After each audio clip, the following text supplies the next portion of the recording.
Hi guys, आप सभी को स्वागत है आपका अपने यूट्यूब चैनल इजी कॉमर्स ज्ञान। तो अभी तक मेरे इस चैनल को सब्सक्राइब नहीं किया है तो सब्सक्राइब कर लीजिए और बेल आइकन को प्रेस कर दे ताकि मैं जब भी इस तरह के वीडियो अपलोड करें सबसे पहले आपके पास नोटिफिकेशन पहुंचे। तो चलिए आज हम लोग क्लास 12 इकोनॉमिक्स के मांग वाले चैप्टर में मांग में परिवर्तन और मांग की मात्रा में परिवर्तन के टॉपिक पर बात करेंगे। और ये आपका मोस्ट इम्पॉर्टेंट टॉपिक है और इस पर बच्चों को बहुत कन्फ्यूजन होता है। तो जितने आपकी परेशानी दिक्कत है वे सब कन्फ्यूजन इस वीडियो पर सॉल्व हो जाएगा। और आप अगर अभी तक मेरे व्हाट्सएप ग्रुप ज्वाइन नहीं किए हैं तो व्हाट्सएप ग्रुप ज्वाइन कर लीजिए, जहां पर मैं आप लोग को प्रत्येक वीडियो का लिंक और वीडियो के सब टेस्ट पेपर यानी मॉडल क्वेश्चन भी सॉल्व कराते हैं। तो वीडियो व्हाट्सएप ग्रुप ज्वाइन कर लीजिए, डिस्क्रिप्शन पर लिंक दे दूंगा। तो चलिए स्टार्ट करते हैं। तो इसके पहले वीडियो में आप लोग को हम मांग को प्रभावित करने वाले मांग के अपवाद, उसके पहले वाले वीडियो में आपको बताएं कि मांग को प्रभावित करने वाले कौन कौन से कारक हैं। तो उससे पहले हम लोग समझेंगे कि मांग को प्रभावित करने वाले कौन कौन से कारक हैं। तो मांग को जो प्रभावित करने वाले हैं वे पहला 4 कारक हैं। पहला तो है आपका वस्तु की अपनी कीमत। पहला आपका वस्तु की अपनी कीमत, अपनी कीमत। अब दूसरा आपका है संबंधित वस्तु कीमत, संबंधित वस्तु की कीमत। इसमें आपका 2 वस्तु आता था, एक तो होता था स्थानापन्न वस्तु और एक होता था पूरक वस्तु। उसके बाद है आपका उपभोक्ता की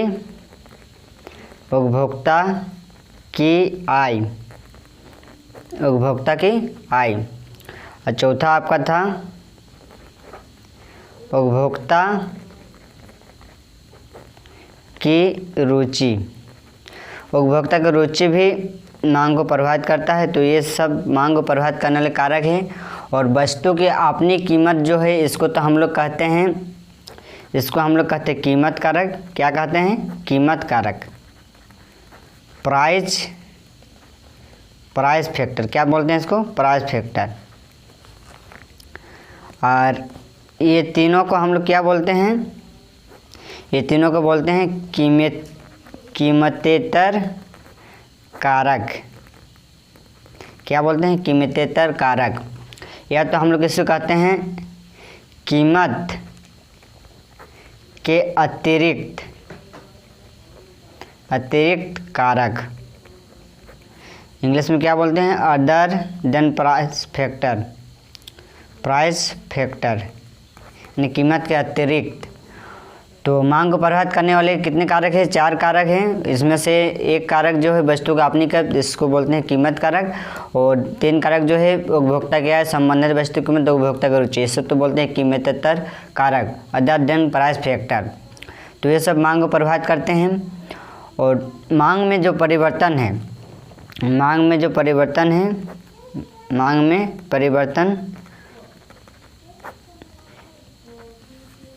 ये 2 कारणों से होता है। एक तो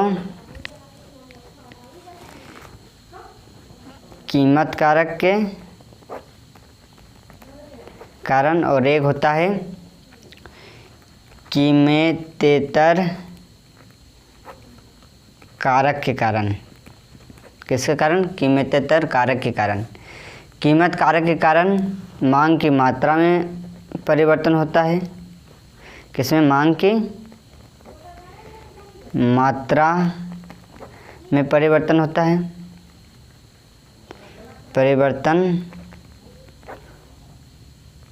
और कीमतेतर कारक के कारण होता है आपका मांग में परिवर्तन होता है। किसमें होता है? मांग में परिवर्तन होता है। और मांग की मात्रा में जो परिवर्तन है इसको तो कहते हैं, इसमें भी आपका 2 आते हैं। एक तो आता है आपका विस्तार और एक आता है आपका संकुचन। क्या आता है? संकुचन। और इसमें आपका होता है कीमतेतर कारक में परिवर्तन होने से मांग में वृद्धि या तो कमी, या तो कमी, या तो कमी होता है। तो देखिए कीमत में कमी या वृद्धि होने से अन्य सभी बातें समान रहने पर, यानी कीमतेतर कारक यानी संबंधित वस्तु कीमत, उपभोक्ता की आय, उपभोक्ता की रुचि, इसको कहते हैं अन्य सभी बातें समान रहने पर यानी स्थिर रहने पर, कीमत में वृद्धि होने पर मांग में जो कमी होता है उसी को मांग में संकुचन कहते हैं, और कीमत में कमी होने पर मांग में जो वृद्धि होता है उसे मांग में विस्तार कहते हैं। अन्य सभी बातें समान रहने पर, अर्थात इसमें कोई परिवर्तन नहीं होना चाहिए, कीमत कारक में कोई परिवर्तन नहीं होना चाहिए। और कीमत कारक पर देखिए, कीमत के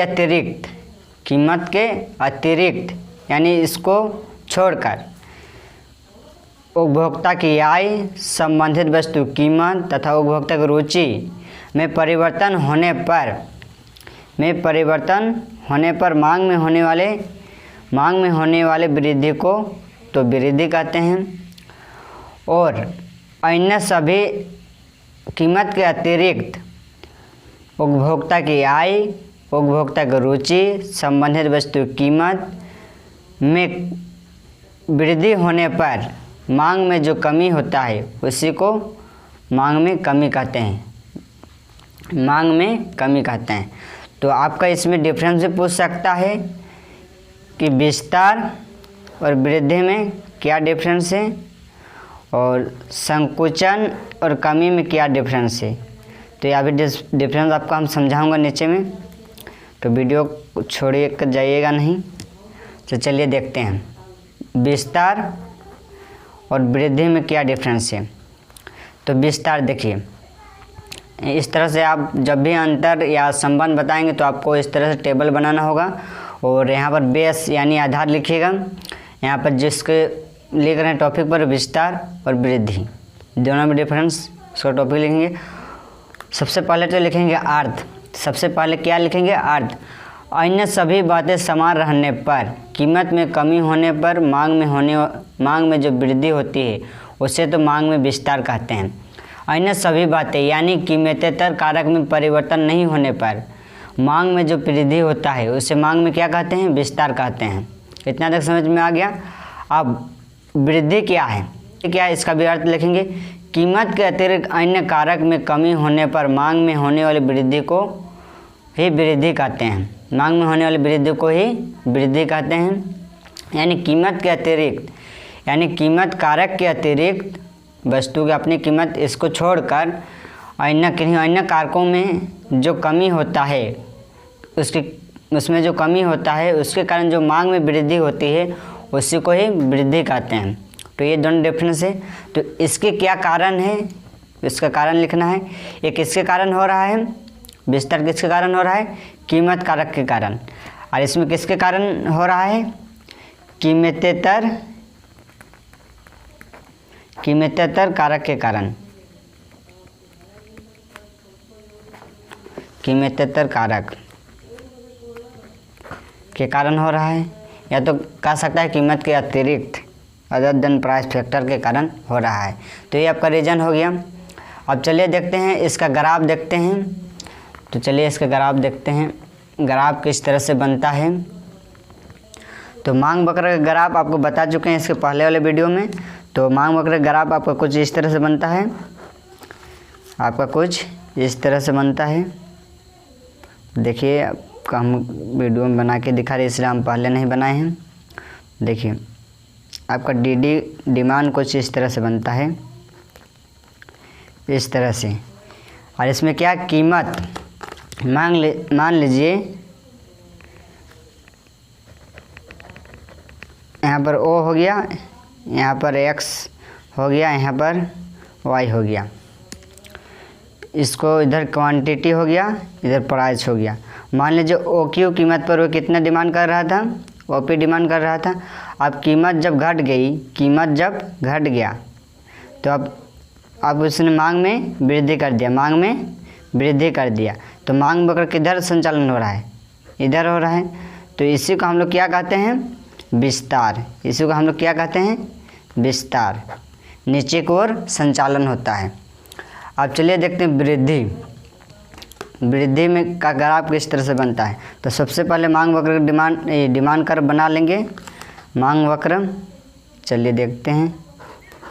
तो आपका कुछ इस तरह से बनता है। इधर होता है वाई अक्ष, इधर आपका वाई अक्ष अज होता है और यहाँ पे 0 होता है और डी आपका कुछ इस तरह से बनता है। डिमांड कर्व आपका इस तरह से बनता है, आपको पहला वीडियो में बताए हैं, इस तरह से बनता है। अब यहाँ पर देखिए, मांग में वृद्धि होने पर यानी कीमत में यहाँ पर कोई चेंजेस नहीं हो रहा है, यानी कीमत के अतिरिक्त किन्हीं अन्य कारक में चेंज होने पर, यानी उपभोक्ता की आय, संबंधित वस्तु कीमत और उपभोक्ता की रुचि में चेंज होने पर उसकी मांग में जो वृद्धि होती है उसे मांग में वृद्धि कहते हैं। यानी मांग में जो परिवर्तन आता है उसे मांग में वृद्धि कहते हैं। यानी आपका मांग वक्र दाहिने की ओर घिसकाव हो जाता है।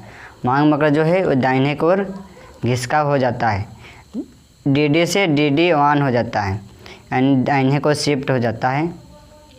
तो ये तो क्या दर्शाता है, ये आपका दर्शाता है वृद्धि को। ये आपका क्या दर्शाता है, वृद्धि को। और इसमें लिखेंगे हम लोग चौथा पौन और एक पौन लिख सकते हैं, घिसकाव। क्या लिख सकते हैं, घिसकाव। इसमें घिसकाव नहीं होता है, घिसकाव होता है नहीं होता है, बस नीचे की ओर चलता है, संचालन होता है मांग वक्र। और इसमें घिसकाव हो जा रहा है, यहाँ से डी ऑन हो रहा है। तो यहाँ पर घिसकाव होता है, घिसकाव होता है। तो ही आपका विस्तार और वृद्धि में डिफरेंस। तो आपका ये 3 मार्क्स का आता है। तो चलिए आप देखेंगे संकुचन और कमी में डिफरेंस, संकुचन और कमी में क्या अंतर है। तो ठीक उसी तरह का फॉर्मेट खींचेंगे, पहला आधार, संकुचन और कमी, यानी यहाँ पर बेस को लिखेंगे, यहाँ पर संकुचन है कमी को। ठीक हम लोग जहाँ वहाँ पर जिस अर्थ को लिखें ठीक उसी तरह से लिखेंगे। यहाँ पर क्या लिखेंगे कि अन्य सभी बातें समान रहने पर कीमत में वृद्धि होने से मांग में जो कमी होता है उसे मांग में संकुचन कहते हैं। और इधर क्या लिखेंगे, कीमत के अतिरिक्त कीमत में जो वृद्धि होने पर मांग की मात्रा में जो कमी होता है, मांग में जो कमी होता है उसी को ही कमी कहते हैं। तो अर्थ में हम लोग लिख लेंगे, आपको हम जो बताएं वही लिखेंगे पीछे तरफ। सिर्फ इसमें कमी होने, वृद्धि होने, कीमत में वृद्धि होने पर मांग में कमी होता है उसको संकुचन कहते हैं। इसमें कीमत के अतिरिक्त किन्हीं अन्य कारक में वृद्धि होने पर मांग में जो कमी होता है उसी को ही कमी कहते हैं, ये लिखेंगे। और यहाँ पर कारण लिखेंगे, ये किसके कारण होता है, तो आपको अभी बताएं किसके कारण, कीमत कारक के कारण, कीमत कारक के कारण होता है। और ये आपका होता है कीमतेतर कारक के कारण, या इसी को कह सकता है कीमत के अतिरिक्त कारक के कारण, अदर देन प्राइस फैक्टर। अब चलिए देखते हैं इसका ग्राफ कैसा बनता है। तो इसका ग्राफ जो है आपको पहले डी बनाना होगा, जिससे आपको अभी पीछे बताएं, ठीक उसी तरह का बनाएगा। डी खींचेंगे सबसे पहले। तो इधर आपका हो गया एक्स अक्ष, इधर आपका हो गया वाई अक्ष, यहाँ तो 0 होगा। और डी आपका जो बनता है कुछ इस तरह से बनता है, डिमांड कर्व इस तरह से बनता है। मान लीजिए ओ पी कीमत पर वो कितने मात्रा खरीद रहा है, ओ क्यू मात्रा खरीद रहा है, कितने मात्रा खरीद रहा है, ओ क्यू मात्रा। अब कीमत में क्या कमी होने पर ना, हाँ कीमत में कमी होने पर, रुकिए सॉरी, कीमत में वृद्धि होने पर मांग की मात्रा में जो कमी होता है उसे संकुचन कहते हैं। यानी कि ओ क्यू से ओ क्यू वन हो जाता है। जब कीमत पी क्यू से P1 बढ़ जाता है तब मांग की मात्रा क्या हो जाता है, ओ क्यू से ओ क्यू वन हो जाता है। इधर था डिमांड आपका था, इधर था आपका प्राइस कीमत था। और मांग वक्र जो है ऊपर को संचालन होता है, किधर संचालन होता है, ऊपर की ओर, जिसको हम लोग क्या कहते हैं, संकुचन कहते हैं। क्या कहते हैं, संकुचन। अब चलिए देखते हैं कीमतेतर कारक में चेंज होने से मांग वक्र, कीमतेतर कारक में वृद्धि होने पर मांग वक्र जो किधर घिस सकता है वो देखते हैं। चलिए देखिए, पहले तो डी खींच लेते हैं, डिमांड कर्व।